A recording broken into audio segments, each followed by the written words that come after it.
गुस्से से तमतमाते हुए अनिल भड़ाक से दरवाजे पर लात जमाते हुए चिल्लाया, बाहर निकल, आज तुझे छोड़ूंगा नहीं। समझते क्या है अपने आप को। कमरे में खुद को बंद कर सीमा डर से थर थर कांप रही थी। क्या करे ये सोच ही रही थी कि तभी दरवाजा एक झटके से खुल गया और सामने अनिल अपनी लाल लाल आंखों से घूरते हुए हिरनी सी डरी सहमी उमा के बालों को पकड़कर घसीटते हुए कमरे से बाहर निकाल लाता है। बाहर दोनों बच्चों के अलावा सास भी थी, परंतु अनिल को समझाना उनके बस का नहीं था। और इधर अनिल अमानवीय तरीके से उमा को बुरी तरह पीट रहा था। दोनों छोटे बच्चे दादी से लिपटे हुए माँ को पीटते देख सुबक सुबक कर रो रहे थे, पर बेचारी बूढ़ी दादी भी अपने बेटे को नहीं रोक पा रही थी। इतनी मार से उमा बेहोश हो गई। तब जाकर अनिल ने उसे छोड़ा और घर से बाहर चला गया। बूढ़ी सास किसी तरह बेहोश पड़ी बहू को होश में लेकर आई तो दर्द से कहराते हुए उमा उनके गले लगकर रोने लगी। किस जन्म की सजा मिल रही है मुझे माँ जी? कसूर क्या है मेरा?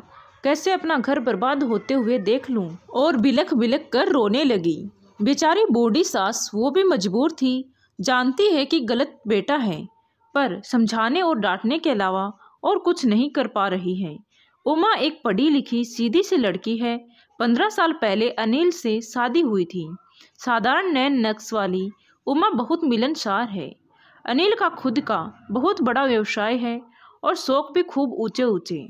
उमा उसे कभी से ही अधिक पसंद नहीं थी, इसीलिए बाहर भी दूसरी औरतों पर खूब पैसा लुटाता था। बात यहाँ तक भी होती तो ठीक थी, पर अभी कुछ महीनों से अनिल ने घर आना कम कर दिया था।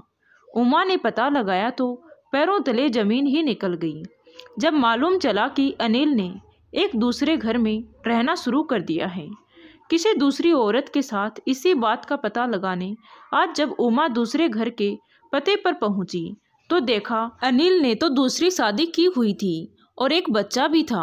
अनिल उस समय घर नहीं था। उमा ने उस औरत को खूब खरी खोटी सुनाई और पहली बीवी के होते हुए दूसरी शादी गैर कानूनी होती है ये कहकर और कानून का डर दिखाते हुए धमकी देकर घर आ गई। बस इसी बात पर अनिल ने उमा का आज ये हाल किया था। शरीर और आत्मा पर लगे हुए घावों की टिस कम ही नहीं हो रही थी कि तभी दोनों बच्चे अपनी माँ के पास आए और रोते हुए बोले, पापा बहुत बुरे हैं माँ, वो हमें भी ऐसे ही मारेंगे, और लिपट कर रोने लगे। बच्चों के आंसू और भयभीत चेहरे देखकर उमा को झटका सा लगा और कुछ सोचकर एक फ़ोन किया। शाम को अनिल के पास कोर्ट की तरफ से गैर कानूनी शादी और घरेलू हिंसा का नोटिस आया तो उसके होश उड़ गए। पहले उसने उमा को गुस्से से फिर प्यार से फुसलाने की कोशिश की, पर उमा अब अपनी ज़िंदगी का फैसला ले चुकी थी, जिसमें उसकी सास ने भी पूरा साथ दिया।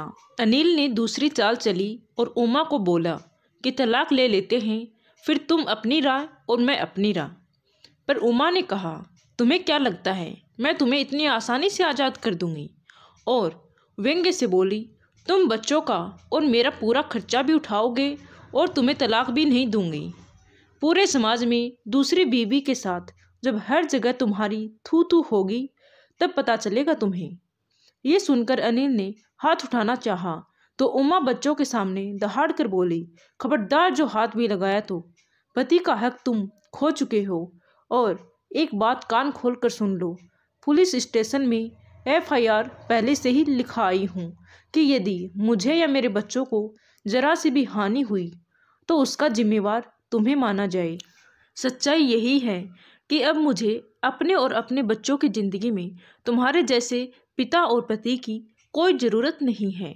और हाँ, कल से मैं तुम्हारा ऑफिस भी ज्वाइन कर रही हूँ और ये घर भी तुम्हें मेरे नाम करना होगा।